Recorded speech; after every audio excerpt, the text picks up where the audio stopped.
Test, test. Does this work? I think this works. I see the meter running. So something with the webcam is not picking up sound. Can you hear us now?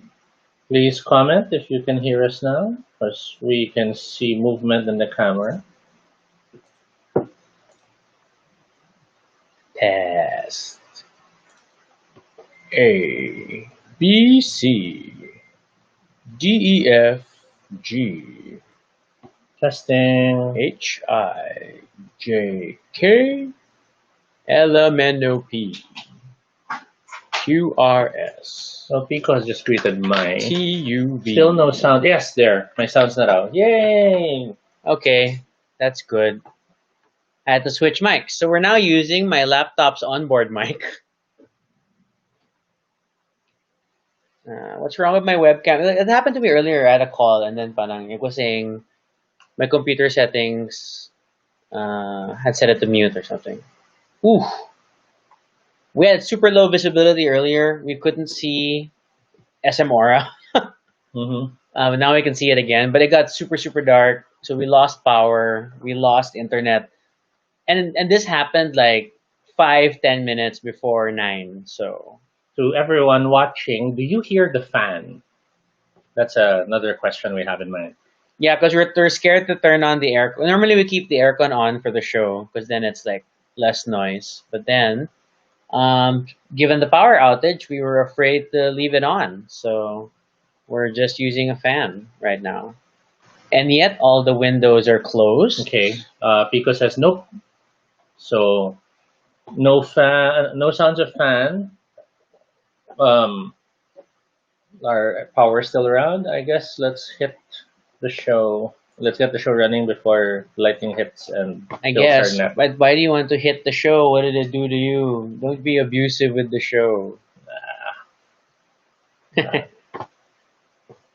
Yeah. As always, we're super prepared for this one. So, I didn't even get to do my caption. See, this is the waiting caption. Stay a while and listen. But I guess not. All right. So Here we go. This is Toby. and this is Rocky. And if it's your first time here, welcome to Baduy Pride, a little space on the internet where we talk about anything we want. This is completely unscripted and not entirely accurate, but at least it's honest. Join us. We talk about everything and anything, random, live. And if it's not your first time here, thank you for joining us again for another episode.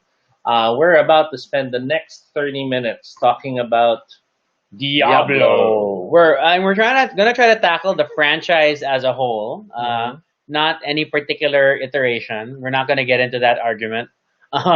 But yeah, this is actually our first like dedicated video game content episode. But yeah, so we'll run with that. So how do we begin? So Diablo was a game that was first released in 1997. Yes. Which for many people was way before they were born. What? I think you're totally underestimating our audience, especially the people who are already in the chat. I think we're well past that point. So Diablo is an action RPG which is based in the town of Tristram, where Tristram. There you go. Where a series of quests are needed to free the town from the evil events that are unfolding in its boundaries. Yeah, and I guess the whole action, I mean, I can't necessarily definitively say it's the first action RPG, but I think it's definitely the one that popularized the genre and that really established the whole hack and slash reward experience. That prior to Diablo, I think the closest thing to hack and slash video games were the arcade Golden Axe style, the beat 'em ups, which were very different, but in some ways it was the joy of just button mashing and stuff. Yes. Yeah. So Diablo refined that differently, and I guess from a caption perspective, we might as well talk about Diablo 1997, the very first Diablo. So the design team behind it include the likes of David Brevik, Eric and Max Schaefer, Eric Sexton, Kenneth Williams. But then I think the guy we most associate with Diablo is that lead designer, as David Brevik. And there are some great videos out there that That better captured the story leading to the creation of the Diablo yes, series. David Brevik has a wonderful interview with Ars Technica for War Stories about some of the origins of Diablo. It was And also touched on in the Netflix show, High in Scores. High Score, I don't remember, but I think what I like most about I guess what his anecdotes was that coming from the world of like Dungeons and Dragons and things. He wanted a video game that captured the loot experience. Yes. That he liked the concept that to kill a monster, you get something. And he wanted a game that would do that. Mhm. And originally, apparently, the concept for Diablo was a turn based game, which I guess made sense from the isometric view, things like XCOM And the fact that stuff. if you look back, all role playing games were turn based systems. Essentially, yes. The idea was you would go through these hex maps and you end up fighting monsters in a turn based system. So Diablo first tried to simulate and capture that feeling, but then I remember it was in High Scores and they mentioned someone wanted to push for real time, and he really was against it. But then they decided to make a prototype that I tried think it. that was Ars Technica. What was that? Ars Technica? Yeah. And then You're mixing them overnight, up. they suddenly realized, hey, this is good. That real time is the way to go. Yeah. And also is that the other claim to fame, even when it was still a turn based game, was that they wanted to dynamically create the dungeon map. Yes. To create near infinite replayability, Mhm. so that it had certain hex combinations and certain rooms configurations, but it could rejig them up, and so Mhm. every time you play Diablo was different. So the first Diablo had you as an adventurer coming to the town of Tristram, and Mhm. something's gone wrong in the darn cathedral, and Mhm. you have to go down and see what's happening. There were three character classes available: Yeah, it was super simple because it was just a warrior, the a rogue, and the sorcerer. the sorcerer, and that was it. And they but it was like anybody could use any weapon. It's just that they had each had a stat that they were better at. The Yes. warrior was strength, the rogue was dexterity, and the sorcerer was magic. And Mhm. it just balanced out. Hey, Noel's with us also. Hey, Noel. And yeah, but that core experience was something else. Was Yes. something else. And I think and at the time, these are the years that my family we actually had a computer shop, Mhm. and so we all quickly got into Diablo multiplayer. Mhm. And the Diablo multiplayer experience was interesting because it was cooperative. Yes. Just as that in this LAN period when the likes of Command and Conquer um and well, it was really a lot of first person shooters. It was like the Yes. Quake era. Mhm. That's what everybody was doing LAN gaming with. Diablo One for a multiplayer experience was a great thing where you could work together, explore the dungeon. You knew that there you could do a full run from starting from that cathedral all the way down to hell, Mhm. all 16 levels, and hopefully defeat Diablo together and lose a whole night. Oh, Pico Noel says hi over on YouTube. So it was a game that used Oh, sorry, procedural Noel systems Pico says in hi. order to generate the dungeons and generate the challenges. But even with those systems in place, it still had specific encounters that would happen at certain parts in the game. And one of the most infamous slash memorable slash traumatic ones Is was the butcher. the butcher. The very first boss that you encounter, and he was what, level 2? Mhm. And the butcher, what's annoying is that he's in this tiny perfectly square room. Yes. You open the door and his main stat is speed, Yes. so he comes blitzing forward, hits And- you with a cleaver, and- and pushes you back. and you tend to hear him just before he hits, but there's no time to react because he's just so fast. Yeah, when you open the door, you will automatically hear fresh meat, Yeah. and then he runs forward. But it turns out he's not the most difficult thing at that Mhm. in that part. I mean, it's hard. If you have to totally grind sort of the first stage and the 2nd Mhm. stage, and then deal with the butcher for your maximum Yes. effect. But admittedly, I felt the power curve is harder for defeating Leoric Of course. in level Of course. 4, where the Skeleton King and all his summoning stuff, and it was just tough. The butcher was memorable because you were still trying to learn the game. Yes, And it's very possible that you didn't really push yourself to level up yet. And you end up finding the door to the butcher. yeah, and especially since it's a randomly generated dungeon, then it's very possible you may encounter the butcher quickly. Mhm. And especially when of course, my first character was a rogue. Of Mhm. course, I'm the woman, and I thought like I'd be cool with my little bow and arrow, and the speed of the butcher's attack is enough to interrupt my drawing of the bow, Mhm. and it could totally mess me up. Yeah. I But yeah. remember my encounters with the butcher were more because my friends got into it before I did. Mm. So it was a lot of Toby, play with us. And while playing, they don't warn me. So the next thing I know, I hear the voice, fresh meat, and I'm like, what? Who's the? And then it's attacking. And Diablo was one of the first games that had atmospheric sound. Yes. So if you were that nerd with like a 5.1 speaker setup Mhm. with little speakers behind you, then you could literally hear kinda where the monsters were coming from. Mhm. But man, that first butcher run is amazing. And just as you go deeper and deeper and you learn to hate certain monsters, but it was a delight, and you became kind of very familiar with all the characters in the town, from Mhm. Adria the witch, of course Deckard Cain, who would identify your stuff. Mhm. And such a good thing. From the very beginning, a lot, and I'll change caption for a moment. Mhm. A lot of effort was put into the lore. I mean, this was back in the day when the manuals, well, one, games were sold physically. Two, there was a manual. Yes. And three, the manual had a story. The Mhm. manual had lore, and it had to explain the prime evils, the three brothers, Yes. the lesser evils, the battle between, North South. Oh, hello, Jillian Grace Bayoneto. Welcome, welcome. Welcome. Okay, We have a few questions from our viewers. I Henry got asks if we're going to talk about Easter eggs and secret stuff. I probably don't know enough. I would point you back to the David Brevik video for like Uh, more interesting My things. asks which came first, Doom or Diablo? Wiki says Doom. Yes, Yes. Doom came earlier, and that's why because like by the time Diablo came out, we had already moved on from Doom, and people were mostly playing Quake. Mhm. If I remember correctly, at least in the local environment. And Pico adds the butcher is a real deal if you're very new to the game. That Yes. was my experience. Yes, and especially if like you have starting equipment. Oh my god! Actually, when you have starting equipment, even the darn scavengers, the little crawly things, Mhm.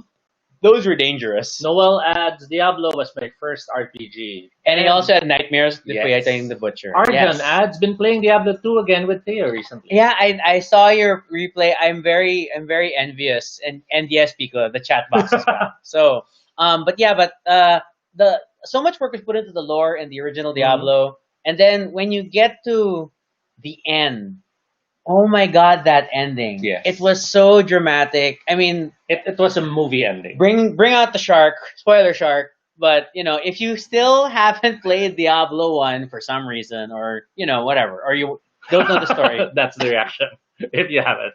the whole Diablo 1 centered around defeating Diablo Mhm. and then realizing that he pretty much had occupied the boy of the son of King Leoric, Yes. and um, his essence was trapped in a soul stone. And what you, as the adventurer, does is take the soul stone and jab it into your forehead. And Mhm. there was a customized cinematic per character type showing each of you jabbing it in, and it was amazeballs. It was one of those amazing. wait, what? And then when you see it unfolding, whoa. And I mean, beyond that, I mean, Diablo rewarded you if you played the single player game versus the Mhm. multiplayer campaign, because the single player campaign had more quests. Yes. The multiplayer kind of left you only with the big quests, the big enemies to defeat. But the single player campaign was amazing. You're gonna be helping a goat. I mean, all these things, and then you would have to build all these different armor pieces. You'd have to work with uh, Griswold to build special armor. What was that, Arcane Valor? Oh my god, I can't Mhm. remember now. But so many things. Um, Diablo had a weird sequel before the real sequel, which was Okay. Hellfire. Hellfire was the expansion that allowed them to introduce a new character class. The monk, and it was built by someone else. It was not built by the core team. It was Sierra who released this They one. Right? also tried to add new dungeon environments, such as the Nest and the Crypt, which had various new monsters to fight.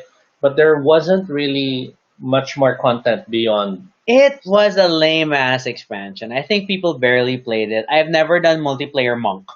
Like people still played the classic warrior rogue sorcerer combo, and um but it was very annoying towards the end when you're all high level and that sorcerer has found himself an archangel staff of the apocalypse. And Mhm. so all he does is pump his fists in the air because he has 255 charges of the apocalypse spell, which is the same spell Diablo uses from his room. And my god, but Diablo, so much love.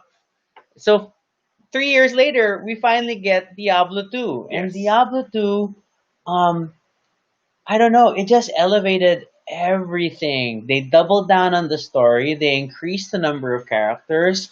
They They, introduced the two new enemies. well, yeah, because you have to deal with the other primevals, Excuse which me. totally made sense. We killed Diablo, now we have to kill Mhm. the other two. The cinematics ramped up at full Blizzard quality, Mhm. and the story was phenomenal. And I think there is a whole lot of love for Diablo 2 out there. A lot of people are asking for a remastered edition. There are people who still play it, obviously, like are Mhm. just like replaying. But there's a large community of people who still play Diablo 2 and still argue that it is the best Diablo that came out. Um, New classes, of course, are added to the game. yeah, so it moved away from comfort. So like the sorcerer, like the rogue was gone, but now there's the Amazon, Mhm. which I had a lot of fun with. Strength character, we had a barbarian, which was like pure aggro strength, and then you had the paladin, who like was also strong but more knightly and had auras, which was very party play supportive. Mhm. But then on the magic side, again, split up to like the sorceress and the necromancer. And Diablo 2 is the first one that really thought of the skill system, revamped that. So instead of everybody learning from spell books in Yes. Diablo 1, Diablo 2 had a distinct skill system per character, and that created really different Mhm. playstyles. And that was fascinating. Diablo 2 also introduced the concept of hirelings, Oh, which I yes. wonder if it was to help players who played alone but still wanted the feel of having someone help them. Yeah, because the hireling was only really a single player thing. Mhm. The moment you go multiplayer, the hirelings go back to town, right? Mhm. So and then the whole it still had a 4 act structure, but this time you traveled to entirely new locations, and Mhm. that was fascinating. Considering Diablo 1 just had us going down and down, well, down and down into Tristram, but every 4 levels you had a direct path up. It Yes. was like you're in the cathedral, you're in the catacombs, you're in the cave, and then you're in hell. But even straight from hell, there was a path up to the main area, not counting town portals. Mhm. So, but Diablo 2, oh my god, Diablo 2 first started familiar because like when you're helping out, what's that, the rogue encampment thing, Mhm. and then like that kind of felt okay. This still looks like the Diablo I know, but now there's weather. Now we can run. Mhm. And Diablo 2 makes you realize how slow we were moving in Diablo 1. I tried going back to Diablo 1 after Diablo 2, and then it was really like, oh my god, this We went through this tick, tick, before. tick, tick, tick, tick, tick, tick, one step at a time thing, and then Many know Diablo 2 because of the expansion that was released for Diablo 2, which was the Lords of Destruction the expansion. Lord of Destruction. That's when they bring in two more character classes, the Druids and the Assassins. Oh my gosh. I mean, I think, and I will go vernacular for this really. Walang tapon yung character classes for Diablo 2. They were all awesome classes. Mhm. And the addition of the Druid and the expansion, and the Assassinate expansion was great stuff because the Druid was so strange because he was like strength but magic, and then he had all his elemental powers. My god. Again, a lot of time in multiplayer with Diablo 2. But even just the single player for Diablo 1, it was so Diablo 2, it was so fulfilling to finish because the cinematics were Mhm. amazing. Quickly quickly going through. Noel highlights, yes, Diablo 3 is on the Switch. It's so weird that we're in a world that Diablo 3 fits on a console. Yes. Pico did not play Hellfire. It seems weird. Yes, it was weird. It felt like at the time sometimes you'd get those bootleg Yeah. mission packs for games. That's what it felt like. And for many people, they actually don't realize they played Hellfire. because as far as many shops were concerned, it was Diablo 2. They weren't really separating the two when it was something available in games. It was a cheat. Yeah. Okay. Amazon love, yes. And then I think I first hence had weird terms like I first started with a Spirazon that I really wanted to work the trident. And but then admittedly the Boazon was a little better. Mm. Assassin, of course. No. Pico agrees Diablo is the best for me due to the diverse character classes, Druid and Assassin. See, people are like Lord of Destruction. Mwah, peaked it. Yeah, and I think the other thing nice about because Diablo 2, the base game was the four acts, and then the Lord of Destruction was a fifth act, Mhm. which was like a nice way to structure it. Um, and I don't know. I think my best memories of Diablo 2 are like when you first go into the jungle, and those freaking fetishes come out of nowhere. They're a third the character But size, they're like, they're damage. 3 times as fast, and they're like running with a giant cleaver, and, and then they can knock you back. What the hell is that? So that's why I really like. I really had to amp my Amazon Mhm. to have. I think it was Fend, which is the one click it attacks everybody around her, and the only problem is she gets locked into an attack, Mhm. and she could die from too many Fends. But that was my oh my god, that was my thing. Um, um, Eventually, we moved to the third iteration. Yes, and notice the gap from Diablo 1 to Diablo 2 was only 3 years. And then suddenly, pa-pam, 12 years later, we come to Diablo 3, which officially is still the current active Mhm. iteration of Diablo. It takes place 20 years after Diablo 2. It has 5 character classes present, with the Barbarian being the only returning class. Yes. It introduces the Witch Doctor, which is reminiscent of the Necromancer, but has But skills animalier. more voodoo oriented, to use the term loosely. The Wizard is present, which is similar to the Sorceress, but much more than just a mere elementalist. The Monk is there. I'm not sure why they don't count this as a returning character, considering there was a monk. Because we don't acknowledge Hellfire. Hellfire is like non-canonical Diablo. And then you have the Demon Hunter, which for me is still the Rogue, just with more awesome tools. That's true. It's like a returning rogue. And then initially, and then this was the one where it came out with like the forever variable. I mean, you had the skills, and then you had runes that were added to the skills so Mm. that you could customize how you use each skill. And then it really leaned towards like you could always reset your skills and Yes. constantly change your build depending, which is like good and bad. It really supported, I think, long-term multiplayer play, which makes sense because that's really where the action was. And They automated a lot of things. No longer did you have to click certain things to collect them. You could just walk over them. That was happening with gold and some certain gear. yeah, there is still that you have a gold absorption range.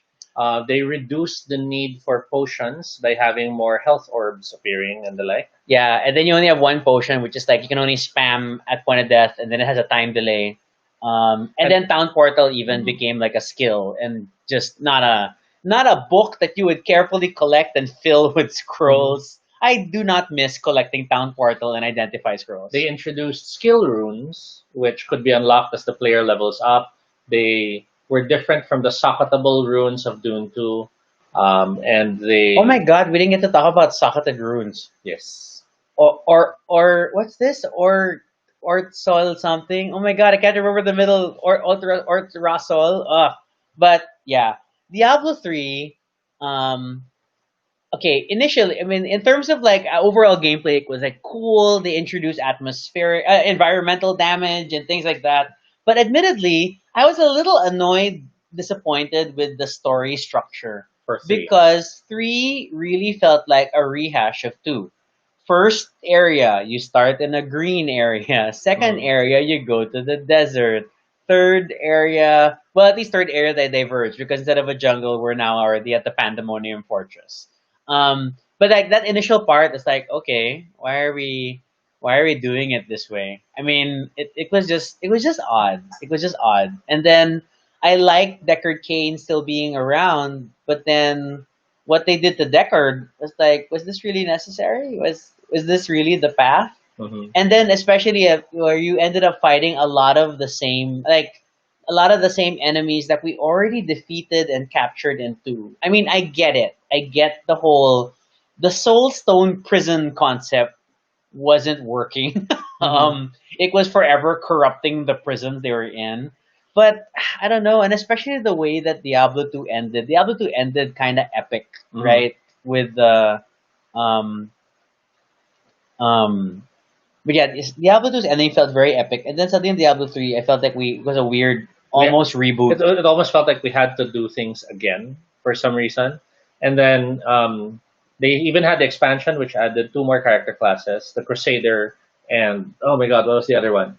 And even that felt like they were running out of things to do, so they're pulling back from stuff they've Yeah, already because released. obviously the Crusader just felt like another paladin, right? Just that he has a horse or something.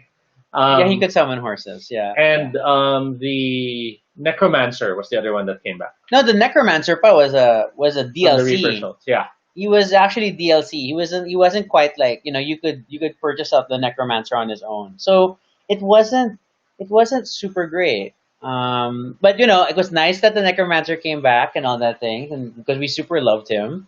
And the Witch Doctor, I'm sorry, was a pale replacement for the Necromancer. Noel mentions rainbow goblins. Talk about the goblins.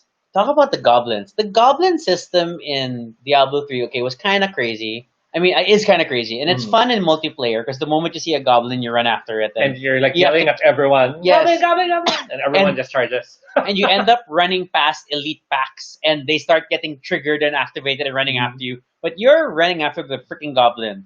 I'm always amused that the goblin is considered an elite monster because he triggers the gargantuan. When you have the gargantuan that grows large when there's an elite for Mm. whatever 90 seconds, he gets triggered by the goblin but can't quite catch him.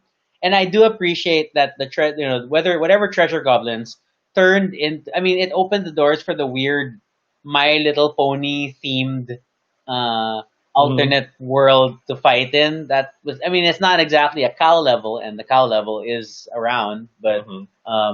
it was a cool use of Diablo thing. Pico adds Necromancer in Diablo 3 is lackluster due to the fact you can't summon an army of monsters limited to seven. Yeah, the cap on creatures is understandable because as you know, and as we are all players who survived Diablo 2, when the freaking necromancer has decided to max skeletons and he's a full summoner, even though they die in boss battles, that thing slows the game down like nuts. And I respect what Diablo 3 tried to do when they finally brought in the Necromancer and made the skeletons almost like half mhm. creatures.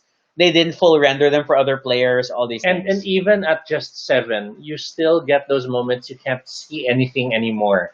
So imagine if everyone was a necromancer with swarms, then the game would be just frightening if they didn't limit it to seven. Noel adds like what happened to Leia still haunts him. To be fair, I think that was a good twist. And I'm not going to mention like specifically what it is because who knows? Even though it's 2020, there are still people playing through the story. Yeah, that there are nuances to that. Um, And the cow stage is effing hilarious. As a person who has played through the cow stage across the versions of Diablo, I am happy. I think my favorite is still Diablo 2 cow stage because of the strange Horadric recipe you had to come up with included Wirt's leg. Hmm. Um, but that was awesome.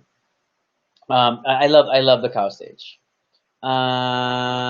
Yes. So, and then stories. Yeah. So what are the things that I super love? I mean, I've always loved Diablo as a cooperative multiplayer experience. Hmm. I feel bad that it's not like LAN-ish anymore. But then again, what game is Yeah. anymore? Everything is gone online and managed by things like Battle.net. Hmm. But I still love this game. I still play. I mean, I don't play every season anymore for Diablo. But then every now and then when I do go back, the seasonal system does make it easy to jump in at the start of a season and like, okay, I'm going to play through this season. I'm going to be entertained for maybe the next 2 to 3 months, Hmm. and I'll build up new characters and blitz it. That's kind of fun. What You else? have the advantage as well of family members also being into the game. Yes, I have significant number of family members who are still playing Diablo. So there's always the actually our bigger challenge is not maxing out a party too quickly. Like can definitely assemble four people to dungeon crawl. It's pro and con because since I don't play as much as they do, then it's always like, hey, you need us to help you level up, which means that it's a few hours of me following them around the map As they kill as they things, kill and you things, and level up then because you're within proximity. yes, yes, and then things just drop and like okay, and then it's like I'll spend an hour waiting to get to level 70, and then my game starts to begin because beyond that it was just preamble. So pros and cons of the seasonal system. What else? There have been, of course, announcements of other upcoming iterations. Diablo Oh, Immortal was supposed to be the MMO, which was meant to be mobile focused, and then there was Diablo 4, which was supposedly announced last year, but we, everything pre-COVID, I don't know. yeah, I mean, like Blizzard is already notorious for super delayed games and such. So what more when there was a pandemic in the middle of things? I was very curious for the Diablo Junior plans, which were mentioned, where they wanted to try to tap into the Pokemon market and target kids, because it just really a game called Diablo, and you'll try to target younger audiences. I will highlight the fact that did anyone get to play Diablo on the PlayStation 1 when it was like there was the PlayStation mouse? Wasn't or there was Oh no, I've wasn't never there tried talk that. of the am I imagining that PlayStation mouse? I will check. Wasn't that a thing? I sort of Um, recall there was one, but I don't know if it was the PlayStation 1 or 2. I think it was the one. See, there was a PlayStation mouse. Yeah, there There was. was a And PlayStation there was mouse. a host of games that used it, surprisingly. Yes, and Diablo is not in the list. Um, um, oh, and okay. Noel mentions I'm touring with Diablo 3 Rifts. At some point, it gets dull. It's really meant for multiplayer. Oh, Noel, have you not been playing multiplayer? We can play sometime. In all honesty, Mhm. I don't know where we are. I don't know what season it is. I don't know what, but I would be happy to play and get us to Rifts. And I mean, I'm used to that routine. And Toby's computer is semi-stable again, so we can probably try a game. So that's something. What else? I was gonna say something.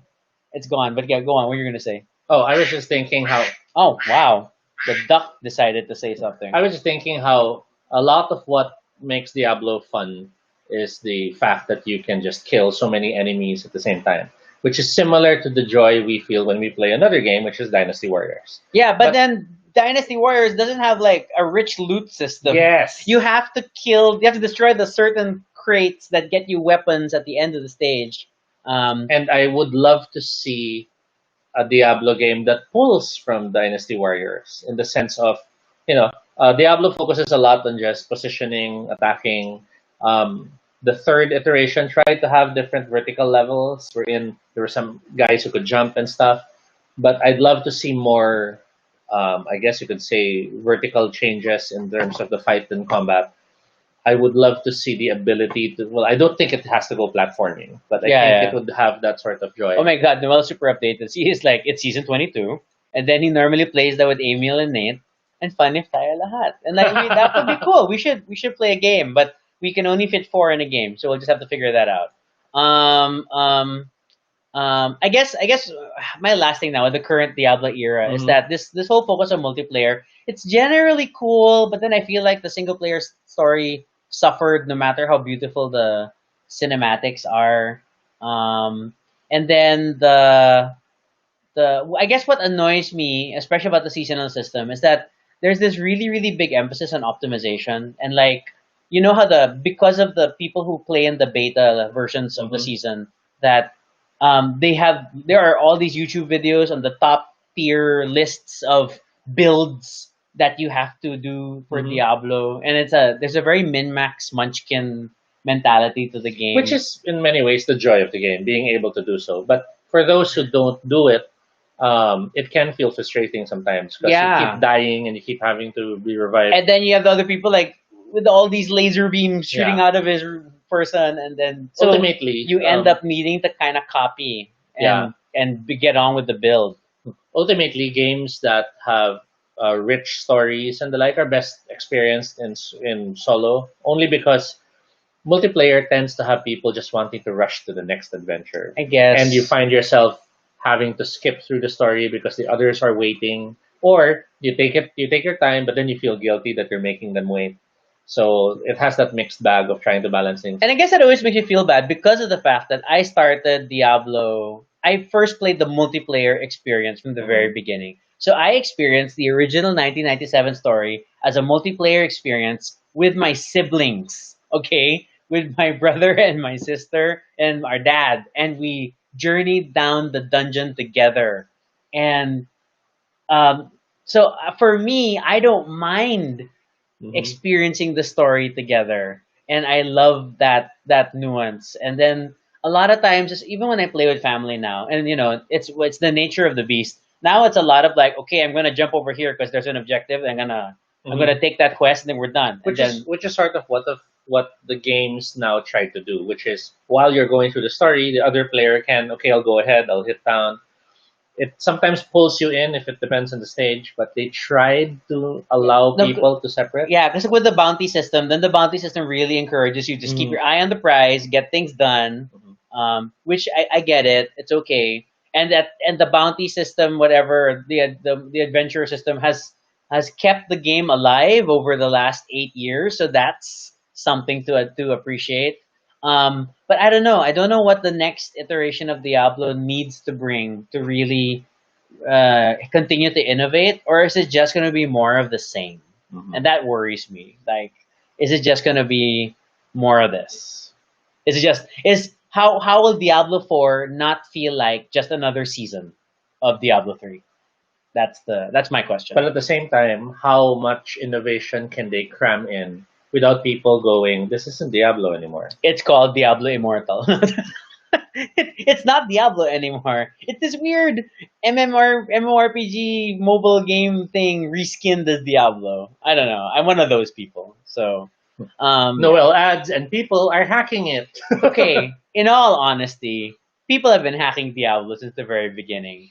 I mean, I am guilty of the Diablo One hack where you drop a valuable item, you have a scroll in your belt, and then I know, or was it it has to be a book, and then you single click to the item so that your character automatically starts walking, and the moment you know that the item is going to add to your inventory, you click the scroll, and then the name of the scroll will change to the item. You drop it on the ground, it turns into the item, and that is why our party all had King Sword of Haste, you know, Godly Plate of the Whale, and what was the sword? A shield. I can't remember, but we all had the Yeah, fast sword you're. and all the Mhm. nice shield. And people always try to hack Diablo, and that's the nature of the beast. Yes. More bear. Interestingly, I guess for my last lines, one of the things that I really found interesting about Diablo was that for a game that came from a role playing game experience, it has now become something which is almost impossible to capture as a tabletop experience That's well. true. Because the joy of the real time aspect will never really be matched in a tabletop setting. And And the sorry, loot like system rifts and just being swarmed by so many and monsters and and things dropping left and and the right. feeling that you have to hit the timing right, you have Yes. to hit the combos when I do this and this skill at Yeah, I that gotta I sequence. gotta butter you up with this element because Yeah, my next skill needs your elemental damage and whatever. and that is something which I feel the tabletop game which inspired it, the systems that inspired it, will never really be able to fully capture. It is truly its own beast. It is Mhm. a distinctly computer based creature, and there's a reason why it's gonna stay. And I'm sure we're still gonna see people playing Diablo 2 well after Diablo 4 is released. According to Urim, more bear. Yeah, yeah. Like So which is druids. the druids. Druids. I did like having a giant bear follow me around, or turning into a werebear type thing. Yeah, so that's it. That's our discussion on Diablo. Thanks for joining us on this rainy night. I'm glad that the internet and the power stayed I'm glad alive. the internet didn't die. But Yes. that was more than 30 minutes. We had a lot of fun, and we hope that you'll join us again next time. Whew, yeah, if you have, I'm looking at the comments. If you have questions for us or suggestions for topics for future videos, or do you just want to schedule a night to play Diablo together? Let us know. Let's all start characters, and I dare you. Let's play through the story. All right. And then you can follow us on Twitter, all Toby No Shade, RG Sunico. You can also check out our blog, that's baduypray.com, where you can find previous episodes and snippets of our life, as well as all these photos when you could see us in different times. Wow. I got lost there. Super selling it well. Yeah. So feel free to continue the conversation in the comments below and let us know what you think about Diablo. What are your favorite Diablo stories? Can you remember the darn rune recipes? Because I can't at the moment. Be sure to subscribe for notifications, whether on Facebook or YouTube, so you don't miss our next live stream. Once again, I'm Rocky. And I'm Toby. And this is Baduy Pride. Thanks for watching. Stay safe and dry. Okay, ready?